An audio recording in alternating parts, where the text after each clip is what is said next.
Hello and welcome back to the cutting mat. Just a quick update for you today, just largely based on the progress that I've made with the miniatures that I opened for you during the last video, and a couple of lessons that I learned that feel like really basic lessons or just like total eye-openers that I hadn't realised before. One very basic, one a little bit more complex, but still worth knowing. So yeah, I'll start with these. So these are the minis that I opened during the last unboxing. There's this guy is the mounted vampire lord, who I'll do a quick show of. I feel like I understood the colour a lot better on this miniature. I got the highlights better. The gem is pretty cool, and the vampire face with the purple and pale flesh highlight is kind of works. So I was happy with him. He's a bit brighter than everything else that I've painted for this army, but I'm hoping that he stands out because he's the general, right? So yeah, he'll fit in just fine. There's the wolves, the dire wolves that I got. Painted these up. These were really easy. I wanted them to look blacker than black, so it was dark grey, then mid grey highlight over a black undercoat, and then thick Nuln Oil over the top of that. And I think it just about picks up the fur enough whilst making them look extremely dark. And these were very easy, very quick. A little bit of flesh work on the ears, gums, white on the teeth, and red eyes. So yeah, they came together really quickly, which is always welcome, and I think look pretty decent. So yeah, happy with those.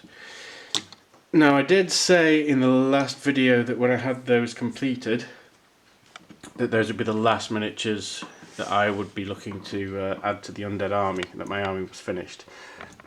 My biggest hobby other than Warhammer is finding a project, nearly finishing it, and then putting a hurdle in front of that, something extra that I needed to do. So then I went on eBay and I picked up these guys because I'd read in the 5th edition fantasy rulebook that the minimum number of units required to charge on a flank in order to cause panic or something was 5. And with my 4 direwolves, it didn't quite meet that requirement. So I went on eBay and I thought, well, I'll pick up the Doom Wolf, the lead direwolf. And this guy is selling for money that I could not afford. But then I noticed him on sale with a group of others that were cheaper for some reason, and no one else seemed to be interested. So I picked this lot up on eBay for quite cheap and thought, great, yep, I'll paint this guy, sell these guys on eBay, and then this guy's paid for himself, right?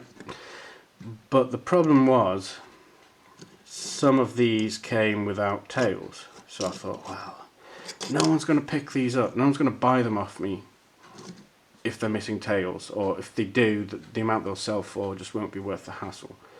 So, well, how can I replace them? So I looked online and you can pick up tails and bits and bobs, but they sell for a premium because they know you need that component, right? So that seemed a bit sucky. So you'll notice that this guy's an original tail, this guy's a green tail, and this guy has a green stuff tail, which is something that I created myself using one of the things that I wanted to highlight. So one of when I said at the beginning of the video that I had a couple of eye-opening moments, this is one of them. It's called Oyumaru. If that will focus. There you go. And it's just these sort of blue bars, these blue chunks of plastic that you can use to create your own casts. So if you're missing a component, like a Space Marine backpack or a bolter or something you want to be able to replicate, you can create a mold using an original piece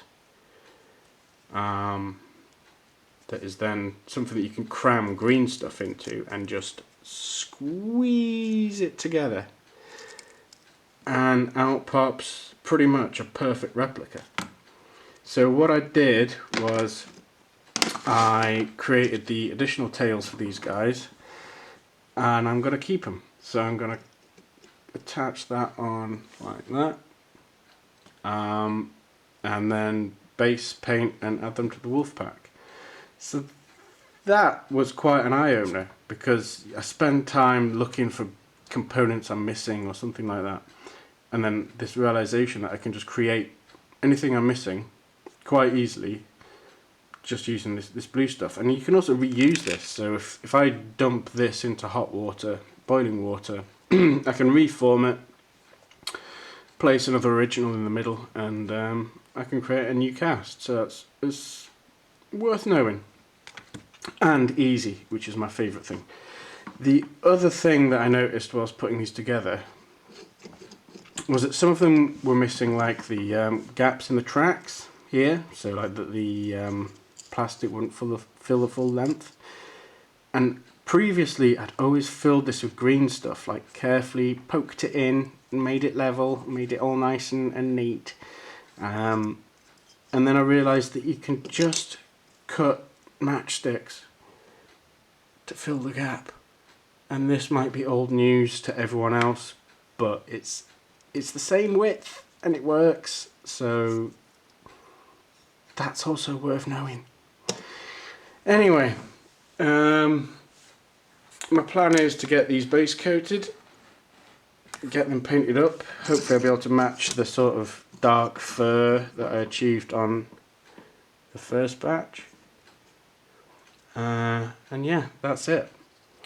So I will do a follow-up video showing these completed, and then hopefully maybe a showcase of the whole army, because I know some of you have expressed an interest in seeing the whole lot put together, finished, painted, and the rest of it. So I'll try and show you that. There's a lot of miniatures to get out of the display case, and I'm not looking forward to that, but I'll get them out and put them all back again. Other than that, I'd like to say, if you do have any hobby progress or anything you've been working on, it would be cool to see if you can, I don't know if you can post a link if you in the comments to a video, just to see where you're up to, what you're working on, how far you've got, and what the progress is on your side. So yeah, I'll try and post descriptions in the comments, but until next time, I'll see you again at the cutting mat.